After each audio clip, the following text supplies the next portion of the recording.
சமூகம் எடுத்து செயல்பட வேண்டிய மிக முக்கியமான காரியம், உங்கள் கண்களுக்கு முன்னால் தெரியக்கூடிய நன்மையை ஏவுங்கள், தீமையை தடுங்கள்.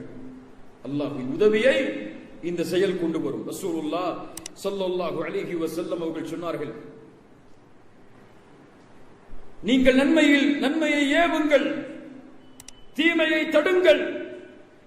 அல்லது நீங்கள் நன்மையை ஏவி தீமையை தடுக்கவில்லை என்றால் அல்லாஹ் ரப்புல் ஆலமீன் அவருடைய வேதனையை உங்கள் மீது இறக்குவான். அதற்கு பிறகு அல்லாஹ்வை நீங்கள் அழைப்பீர்கள், ஆனால் அல்லாஹ் அதற்கு பதில் சொல்ல மாட்டான். என்னை போன்ற பல தாயிகளுடைய நிலைமையை நான் சுருக்கமாக சொல்கிறேன். சமூகத்துடைய பலரின் நிலைமையும் எடுத்துச் சொல்கிறேன். நன்மையை ஏவக்கூடிய பழக்கம் எம்மில் உண்டு, ஆனால் தீமையை தடுக்கக்கூடிய பழக்கம் எம்மில் இல்லை, குறைந்து வருகிறது.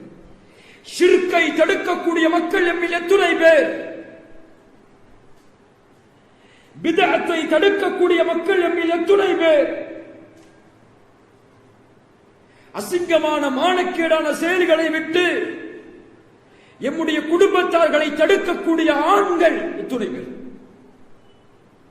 6:30 மணி ஆச்சு நான் சொன்னா வீட்டுல ஷைத்தா இங்க வந்து உட்கார்ந்துருக்கான், நடு வீட்டுல வந்து உட்கார்ந்துருக்கான்.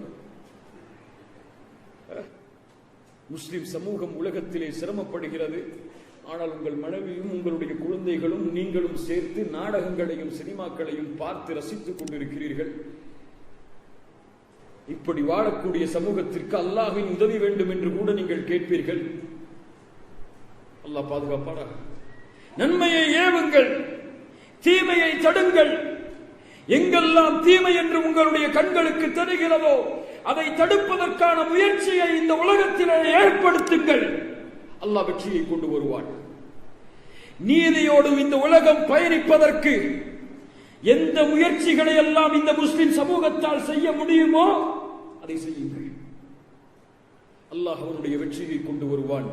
அல்லாஹ்வுடைய தூதர் ஸல்லல்லாஹு அலைஹி வஸல்லம் அந்த சமூகத்தை பற்றி தான் சொன்னார்கள். ஆம், தோல்விகள் இந்த சமூகம் நுழையும் பொழுது, கண்ணியத்தை இழந்து இந்த சமூகம் வாழக்கூடிய சூழ்நிலையில்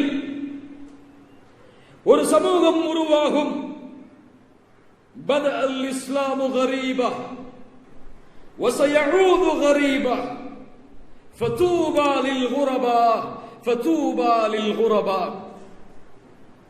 இந்த இஸ்லாமிய மார்க்கம் ஒன்றுமே இல்லாமல் ஆரம்பமானது. அதே போல் இந்த இஸ்லாமிய மார்க்கம் மீண்டும் திரும்பும். ஆனால் அந்த குரபாக்களுக்கு நற்செய்தி உண்டு, அந்த குரபாக்களுக்கு நற்செய்தி உண்டு. இப்னு தைமிய்யா ரஹிமஹுல்லாஹ் விளக்கம் சொன்னார்கள். அல்லாஹ்வுடைய தூதர் கூறிய இந்த ஹதீஸிற்கு ஆம், வெற்றியில் வாழக்கூடிய சமூகம், கண்ணியத்தில் வாழக்கூடிய சமூகம் மீண்டும் கண்ணியத்தை இழந்து வெற்றியை இழந்து வாழக்கூடிய நிலைமைக்கு மீண்டும் செல்லும். அந்த நேரத்தில் அந்த குரபாக்கள் உருவாகுவார்கள். என் வாலிபர்களை கேளுங்கள், உங்களின் தேவை இதற்கு இருக்கிறது, என் தேவை இதற்கு இருக்கிறது. யார் அந்த குரபாக்கள்? அல்லதீன யுஸ்லிஹூன இதா ஃபஸத அன்னாஸ். மக்கள் சீர்கட்டு விட்டால் அவர்களை சீர்திருத்துவார்கள். ஆம், நன்மையை ஏவி தீமையை தடுத்து தன் சமூகத்தை சீர்படுத்துவான். முஸ்லிம் சமூகத்தின் வாலிபர்களை சீரமைக்க வேண்டிய நேரம் நெருங்கி வருகிறது. நமக்கு எதிரே இருக்கக்கூடிய பிரச்சனைகளும் சோதனைகளும் நாம் தாங்க முடியாத சோதனைகளும் பிரச்சனைகளும். எங்கு பார்த்தாலும் முஸ்லிம் என்ற பெயர் வைத்தாலே எதிரிகளாக பார்க்கக்கூடிய நிலைமை இந்த உலகத்திலே ஏற்பட்டு வருகிறது. நாம் செய்ய வேண்டிய மிகப்பெரிய பணி ஒன்று காத்துக் கொண்டிருக்கிறது. இந்த இஸ்லாமிய மார்க்கத்தை நாம் எடுத்து வைப்பதற்கு முன்னால் இந்த இஸ்லாமிய மார்க்கத்தை ஏற்று வாழாத மக்களுடைய உள்ளத்தில் இருந்து இந்த இஸ்லாமின் மீதுள்ள வெறுப்பை நீக்குவது.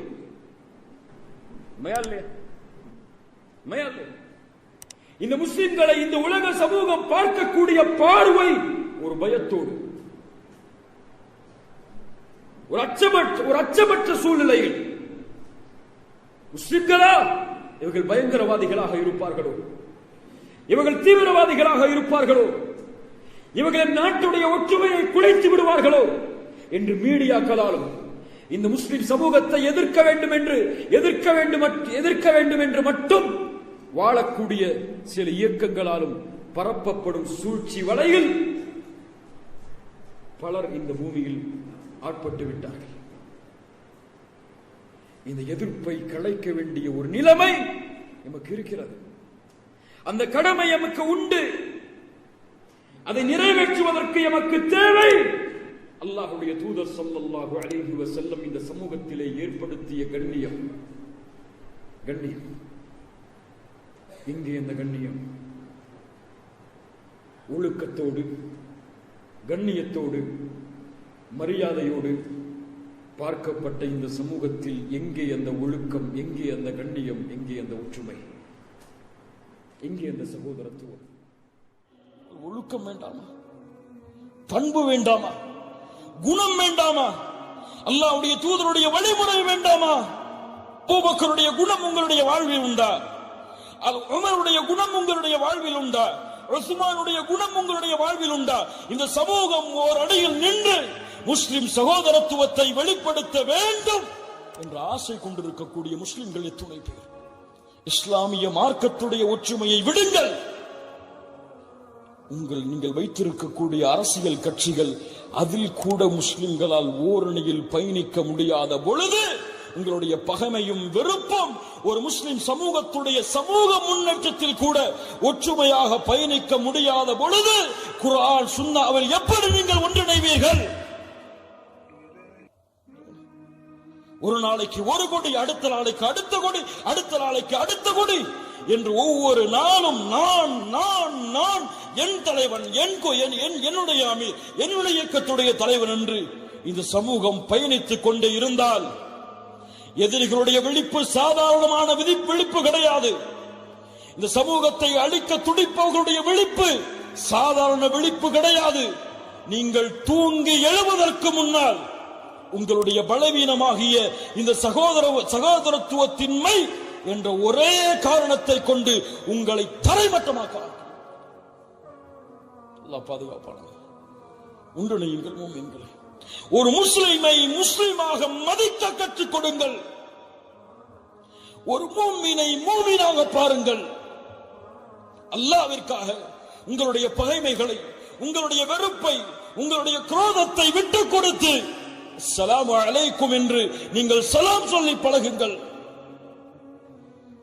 இங்கே வந்திருக்கக்கூடிய எல்லோரும் இந்த உறுதியை ஏற்றுக்கொள்வோம். லா இலாஹ இல்லல்லாஹ் கூறினால் அவன் முஸ்லிம். அவனுடைய செயல்பாட்டில் தவறு இருந்தால், அவனுடைய கொள்கையில் தவறு இருந்தால், அவன் சுன்னாவை செயல்படுத்தக்கூடிய முறையில் தவறு இருந்தால் நான் திருத்துவேன். அவன் திருந்தும் வரை போராடுவேன். ஆனால் அவனை விமர்சனம் செய்து கிடையாது. அவனுடைய பெயரை நாளாக கிழித்து, அவனுடைய பெயரை நாளாக கிழித்து விட்டேன் என்று பெருமை தட்டி கிடையாது. முஹம்மது ரசூலுல்லாஹ் சென்ற வழியில் ஒழுக்கத்தோடு, பாசத்தோடு, நேசத்தோடு பள்ளிகளை வந்து தன்னுடைய உள்ளத்தை காயப்படுத்த வேண்டும் என்பதற்காக சிறுநீரை கழித்தவனை அழைத்து சொன்னார்கள், தோழரே, இது சிறுநீர் கழிக்கக்கூடிய இடம் அல்ல, இது அல்லாஹ்வை வணங்கக்கூடிய இடம், இந்த இடத்தில் இதெல்லாம் செய்யக்கூடாது என்று. சுப்ஹான ரப்பியல் அலா. அல்லாஹ் ரப்புல் ஆலமீன் மூசாவையும் ஹாரூனையும் அனுப்புகிறான். மூசா, ஹாரூன், ஆனா ரப்புக்கும் லஅலா, நான் தான் உயர்வாக இறைவன் என்று சொல்லக்கூடிய ஃபிரௌனிடத்திலே சென்று கௌலல் லய்யினா மென்மையான வார்த்தையை கொண்டு பேசும் மூசா.